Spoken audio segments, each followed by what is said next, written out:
Hello students, good morning. देखिए, अपना चल रहा था हाइड्रो पावर यानी बहते हुए पानी की शक्ति। तो इसमें आपको बताया था मैंने हाइड्रो पावर के अंदर देखिए कि बहते हुए पानी की शक्ति की नदियां है वो लगातार बहती रहती है। ठीक है, समुद्र है वो स्थिर रहते हैं। फिर भी हमने देखा कि नदियों का पानी है वो सूख जाता है, लेकिन समुद्र का पानी कभी नहीं सूखता। ठीक है, इसका कारण क्या है? कारण यही है कि समुद्र के अंदर नदियां आकर के गिरती है। ठीक है, जो नदियां है वह समुद्र के अंदर आकर के मिल जाती है, इसलिए समुद्र का पानी कभी नहीं सूखता है। लेकिन नदियां जैसे सरस्वती नदी आदि है वो आज सूख चुकी है। ठीक है, तो बहते हुए पानी का मतलब यह है कि जब पानी बहता है यानी कि ढलान की तरफ बहता है, ऊपर से नीचे की तरफ बहता है, तो मार्ग में आने वाली चीजों को भी वह अपने साथ बहा करके ले जाता है। जैसे छोटे मोटे कंकड़ पत्थर इत्यादि को भी वह अपने साथ बहा करके ले जाता है।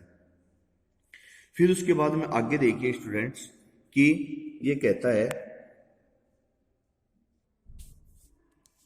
फिर उसके बाद में आगे देखिए स्टूडेंट्स कि कुछ नदियां जो है वो वर्ष भर भरी रहती है क्योंकि उसमें अच्छी बरसात होती है, तो वर्षा का पानी भर जाता है। जैसे कि ठीक है, वर्षा का पानी उसमें आता रहता है तो वो कभी नहीं सूखती है। ठीक है, अब जैसे कि गंगा यमुना, ठीक है, ये एक ऐसी नदियां है जिसमें जो ग्लेशियर होते हैं, बर्फ के जो पहाड़ होते हैं, उनसे पानी आता रहता है, इसलिए ये नदियां कभी नहीं सूखती है। तो बहते हुए पानी की शक्ति, जब पानी बहता है, ठीक है, तो उसकी शक्ति के बारे में बताया गया है। अब पानी का जो बहाव है वह या तो ढलान की तरफ होता है, ठीक है, या फिर पानी का बहाव ये भी हो सकता है कि जब पानी है वो हवा के द्वारा या तूफान के द्वारा आगे की तरफ बढ़े। अब फिर उसके बाद में आगे देखिए स्टूडेंट्स कि इसी का उपयोग किस में किया जाता है? बिजली बनाने में। कि जैसे कि कोई पानी बह रहा है, तो पानी बह रहा है तो उसके आगे टरबाइन लगा दिया जाता है, तो वो पानी टरबाइन के ऊपर से बहता है और टरबाइन घूमता है और उससे बिजली बनती है। फिर उसके बाद में देखिए हिम नदी यानी ग्लेशियर। ग्लेशियर का मतलब क्या होता है? कि बर्फ के पहाड़। कि जैसा कि स्टूडेंट्स आपको बताया गया है कि हमारी पृथ्वी पर जो जितना पानी है उस पानी का लगभग 97% पानी समुद्र और 2% पानी जो है वो हिम नदी यानी ग्लेशियर के रूप में है। अब बात आती है ग्लेशियर होता क्या है? कि जो ध्रुव है, भारत में भी देखिए उत्तरी भाग जो है, जो ठंडा भाग है, और पृथ्वी पर जो उत्तरी और दक्षिणी ध्रुव है उस पर पानी बर्फ के रूप में जमा रहता है।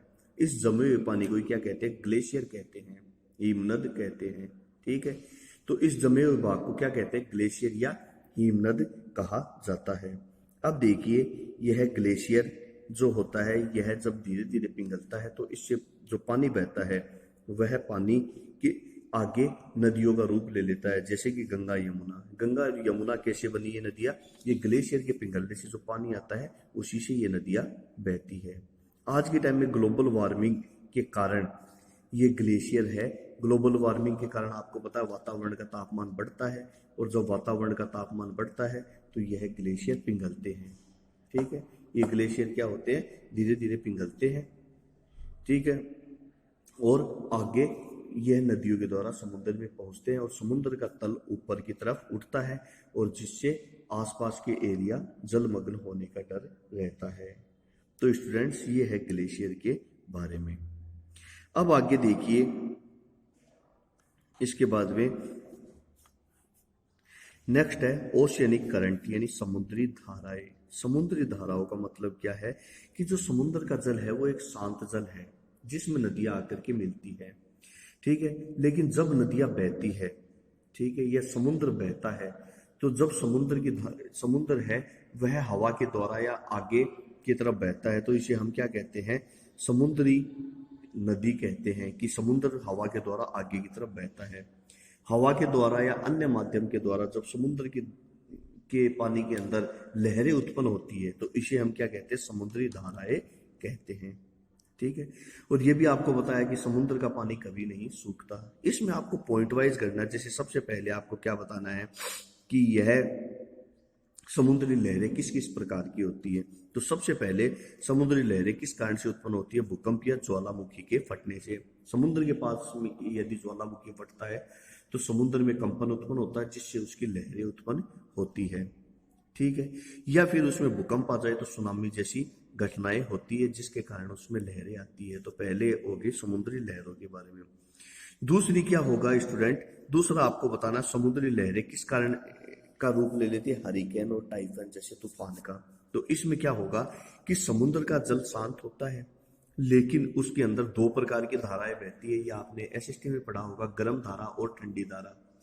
तो समुद्र के अंदर गर्म और ठंडी दोनों ही प्रकार की धाराएं बहती है जिसके कारण तापमान में अंतर होने के कारण, ये आपको बताया भी था, तापमान में अंतर होने के कारण हवाओं की दिशा अनियंत्रित हो जाती है, अनिश्चित हो जाती है। जैसे पहले भी आपको बताया हुआ है कि गर्मियों में देखो तापमान परिवर्तन, या गर्मियों में हवा समुद्र से पृथ्वी की तरफ होती है और सर्दियों में पृथ्वी से समुद्र की तरफ होती है, धरातल से समुद्र की तरफ। तो इसी प्रकार से पानी के अंदर भी तापमान अंतर होने के कारण कि एक तरफ गर्म धारा है और दूसरी तरफ ठंडी धारा है, जिसके कारण तापमान अंतर होने के कारण साइक्लोन यानी चक्रवात पैदा हो जाता है।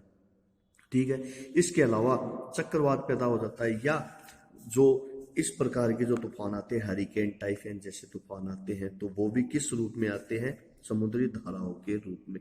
समुद्री धाराओं का ही एक उदाहरण होता है। ठीक है स्टूडेंट, तो 2 पॉइंट हो गए। तीसरा पॉइंट आप लिख सकते हो ज्वार भाटा। ज्वार भाटे का मतलब क्या होता है कि समुद्र की जब चंद्रमा और सूरज और पृथ्वी एक सीध में होते हैं तो उस कंडीशन के अंदर देखिए क्या होता है कि चंद्रमा के आकर्षण बल के कारण जो पानी है वह ऊपर की तरफ उठता है और ऊपर उठ के नीचे की तरफ गिरता है, उसे हम क्या कहते हैं, ज्वार भाटा कहते हैं। तो देखो आपने फिल्मों में भी देखा होगा समुद्र का पानी तेजी से ऊपर की तरफ उठता है, तो यही होता है ज्वार भाटा। तो स्टूडेंट्स ये किस कारण से होता है कि चंद्रमा के आकर्षण बल के कारण वह क्या करता है, पृथ्वी को समुद्र को अपनी तरफ खींचता है, तो समुद्र का पानी लहरों के रूप में ऊपर उठता है। तो जब पानी ऊपर की तरफ उठता है तो इसे हम क्या कहते हैं, ज्वार, और जब नीचे पड़ता है तो वो भाटा, तो इसे हम कहते हैं ज्वार भाटा यानी समुद्र की हलचल। अब देखिए स्टूडेंट यह कब होता है, आपको पता है हमारे यहाँ 2 प्रकार के होते हैं, कृष्ण पक्ष और शुक्ल पक्ष। तो आपको पता है कि कृष्ण पक्ष में चंद्रमा दिखाई नहीं देता और शुक्ल पक्ष में चंद्रमा दिखाई देता है। तो शुक्ल पक्ष में जब चंद्रमा दिखाई देता है उस समय ज्वार भाटा आता है। पूर्णिमा के दिन पूरा का पूरा चंद्रमा दिखाई देता है, पृथ्वी के सबसे नजदीक होता है, जिस कारण से बहुत ऊंचा ज्वार भाटा आता है।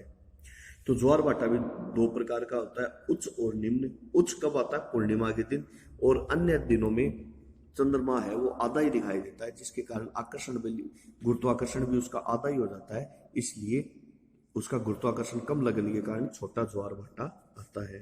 तो ये हो गया एक पॉइंट। फिर उसके बाद में देखिए स्टूडेंट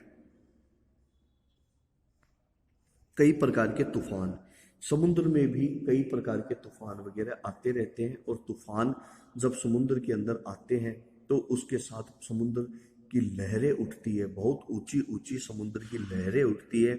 ठीक है, तो इसे ही हम क्या कहते हैं, समुद्री धाराएं कहते हैं।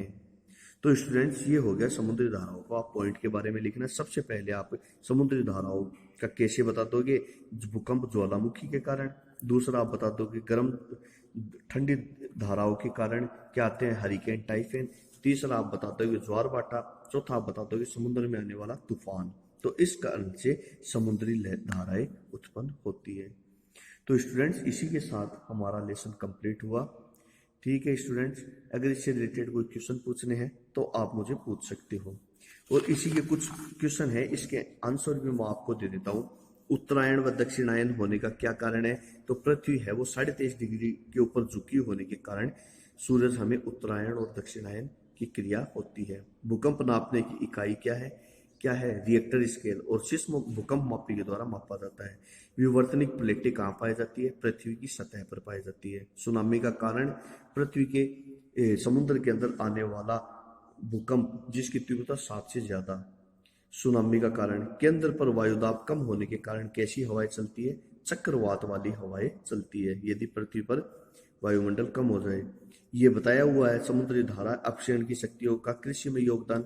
तो अपक्षयण की जो शक्तियां है जिसके कारण मिट्टी बनती है, और मिट्टी के कारण ही हम क्या कर सकते हैं, पेड़ पौधे और खेती कर सकते हैं। इसका ये हो जाएगा।